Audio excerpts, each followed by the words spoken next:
Vous ne croirez pas ce qu'ils ont fait. Brian a épousé sa sœur Brianna et ce n'est pas tout. Nous ne pouvons pas nous quitter. Ce n'est pas de notre faute, bébé, comprends ça. Nous sommes frères et sœurs. Ils attendent même un bébé, oui, vous avez bien entendu. Pour beaucoup, c'est difficile à comprendre. Nous nous aimons tellement. Et je ne vais pas la quitter pour quoi que ce soit. Mais ils vivent sous le même toit, partagent tout, se soucient l'un de l'autre. Et se promènent même main dans la rue sans se sentir honteux. Je ne le considère pas comme mon frère, il est mon mari. Vous pourriez les juger, mais leur situation est due à des erreurs courantes commises par de nombreux parents. Vous pensez que cela ne pourrait jamais vous arriver, mais c'est une situation dans laquelle n'importe qui pourrait se retrouver de manière inattendue. Alors, qu'ont fait leurs parents de mal qui a conduit à une chose aussi terrible? Comment ces deux-là s'en sortent-ils dans une société qui a du mal à accepter leur situation? Et comment en sont-ils arrivés là, même s'ils sont frères et sœurs? Leur histoire est devenue si célèbre que j'en ai entendu parler de loin. Poussé par la curiosité, je suis retourné au Kenya pour connaître la vérité. Quand j'ai entendu leur histoire moi-même, j'ai eu des frissons. Ils sont pris dans une situation qui semble impossible à éviter une fois qu'on y est confronté. Voici leur histoire. Je m'appelle Brian Kyle et j'ai grandi dans le comté de Kiambu. Quand j'étais enfant, mon père nous a quittés et est parti. Je ne sais pas où il est allé. J'ai été élevé seul par ma mère. Elle s'est occupée de moi. Elle a payé tous mes frais de scolarité, même si elle avait du mal. Elle m'a emmené au lycée et jusqu'à l'université. Brian, âgé de 21 ans maintenant, a été élevé par sa mère depuis son plus jeune âge. Sa mère travaillait dur pour subvenir à ses besoins car son père les a quittés lorsqu'il était petit. En grandissant, Brian a rencontré de nombreuses personnes différentes. Il est normal pour les enfants de rencontrer de nouvelles personnes en grandissant, certaines pouvant les aider et d'autres non. Pendant ce temps, une jeune fille que Brian n'avait jamais rencontrée ou dont il n'avait jamais entendu parler allait entrer dans sa vie. So hi guys, my name is Brianna. I'm 19 years of age. Je m'appelle Brianna et j'ai 19 ans. J'ai été élevée par ma mère car je ne voyais pas beaucoup mon père. Ma mère s'est bien occupée de moi. J'ai commencé l'école, puis je suis allée au lycée, et plus tard je suis allée à l'université où je vivais. Ils se sont rencontrés pour la première fois à l'université, mais aucun d'eux ne se connaissait ou ne s'était rencontré auparavant. Ils sont devenus amis et sont finalement tombés amoureux sans se rendre compte qu'ils étaient frères et sœurs. Nous nous sommes rencontrés lors d'une fête à l'école, un jour ordinaire. L'école avait organisé une fête. C'est là que nous nous sommes rencontrés par l'intermédiaire d'une amie. Elle a dit que nous avions quelques similarités. Alors elle a voulu que nous nous rencontrions. Nous nous sommes rencontrés ce jour-là. Elle était amusante. Elle était cool aussi. Et c'est ainsi que nous avons commencé à nous parler. Ensuite, la prochaine fois que nous nous sommes rencontrés, nous sommes sortis. Nous avons commencé à nous connaître. Quelques mois se sont écoulés et nous avons commencé en tant que petit ami et petite amie. Ensuite, nous avons progressé et nous avons aussi emménagé ensemble. Je l'ai rencontré grâce à une amie qui a mentionné qu'il y avait un garçon qu'elle connaissait qui avait une personnalité similaire à la mienne et j'étais curieuse de le rencontrer lors de divers événements scolaires près de chez moi. J'ai demandé à mon ami de nous présenter quand nous nous sommes rencontrés. Nous avons tout de suite accroché et avons vraiment apprécié la compagnie de l'autre. Nous ne savions pas que nous étions apparentés au début. Nous sommes rapidement devenus meilleurs amis puis nous sommes tombés amoureux. Je ressentais tellement d'affection pour lui qu'il semblait que rien ne pouvait arrêter mes sentiments. Ils se sont rencontrés en tant qu'étudiants et sont tombés amoureux, ce qui est une chose normale et naturelle. Avec le temps, leur amour a grandi et ils ont commencé à passer de plus en plus de temps ensemble, partageant tout comme le font les personnes amoureuses. Mais un jour, quelque chose d'inattendu s'est produit, changeant tout. Un jour, nous étions sur le lit, juste en train de nous détendre après une longue journée à l'école. Puis elle m'a montré une photo de son père et j'ai été très choqué Parce que le même père qu'elle me montrait est aussi mon père. J'étais très nerveux parce que nous avions déjà commis l'inceste.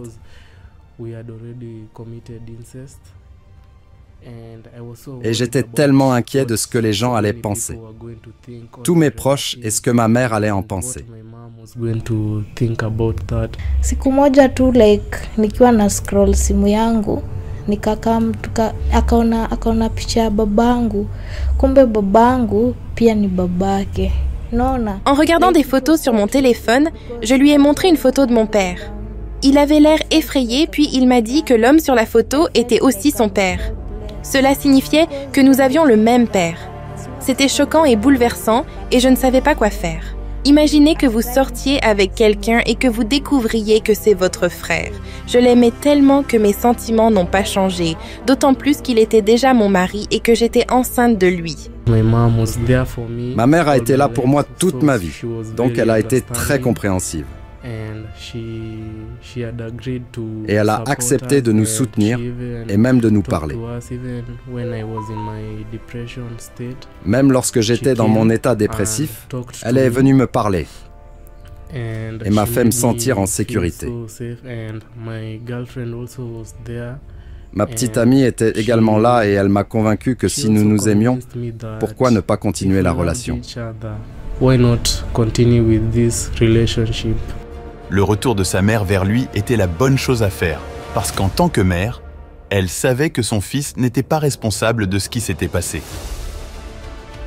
Cependant, la famille de la fille et la société ne le voyaient pas ainsi. Ils ne comprenaient pas qu'elle n'était pas responsable. C'est là qu'ils ont commencé à se défendre contre ces vues sociétales. My mom aliniachilia, mama hadi hataki kubother kunifanyia anything. Lorsque ma mère a découvert, elle a arrêté de m'aider. Elle fournissait tous mes repas, mais maintenant elle ne se soucie plus de ma vie. Les gens pensent que nous avons fait quelque chose de terrible, mais nous n'avons pas choisi cette situation. Mon père non plus ne se souciait pas de la situation. J'étais très triste, mais il n'y avait rien que nous puissions faire car nous avons découvert la vérité trop tard. Brianna told the father that Comme l'a dit Brianna, ce père n'a même pas dit un mot parce qu'il n'a pas été là pour ma vie.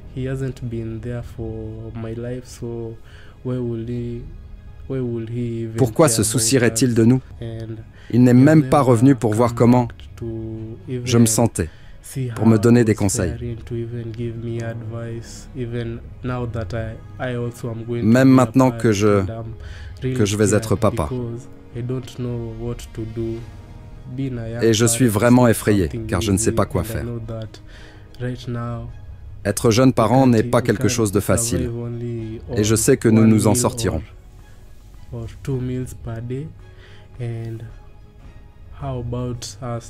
Nous survivons avec seulement 1 ou 2 repas par jour. Et là, nous sommes 3. Ma mère n'a pas assez d'argent pour prendre soin de nous 3. Comment pourra-t-elle même prendre soin de nous et de notre enfant? Ça va être vraiment difficile, mais je sais, il y aura une solution. I know there's going to be a way out. L'histoire de ces jeunes, Brian et Brianna, est vraiment triste. Au lieu que leur famille les soutienne et les aide à comprendre leurs erreurs, elles ont été les premières à les abandonner. Si vous remarquez, même leurs noms sont similaires, laissant entendre qu'ils ont les mêmes parents. Maintenant, avec leur famille partie, leur vie est devenue encore plus difficile. Ils luttent pour trouver suffisamment de nourriture, payer le loyer est un fardeau constant, et en plus de cela, Brian fait face à de graves problèmes de santé. Malgré leur jeunesse, ils se préparent également pour l'avenir, qui comprend l'arrivée d'un enfant. Ils font face à ces défis sans le soutien de leur famille, ce qui rend leur situation particulièrement difficile. Tous les proches qui payaient quelques frais pour mon université, ils ont tous arrêté et sont partis parce que je sors avec ma propre sœur. Même quand nous sortons, Les gens nous jugent vraiment pour ce que nous faisons, mais ils ne comprennent pas l'amour que nous partageons. S'ils étaient dans la même position, ils comprendraient pourquoi je l'aime et pourquoi je ne peux pas la laisser seule. Alors que je suis épileptique, elle a été là avec moi tout au long de ce parcours. À chaque fois que j'ai une crise, je me blesse et me casse les bras. C'est elle qui m'emmène toujours à l'hôpital la nuit, à 3 heures du matin, à 4 heures du matin. C'est toujours elle. Nous nous aimons tellement. Et je ne vais pas la quitter pour quoi que ce soit. Tout le monde nous a abandonnés. Mais nous avons choisi de garder le bébé car nous ne voulions pas avorter. Ce n'est pas de notre faute, c'est celle de nos parents. De plus, je ne peux pas l'abandonner car sa santé est vraiment mauvaise et je sais qu'il ne peut trouver personne d'autre pour prendre soin de lui. Je suis là pour l'aider tout le temps.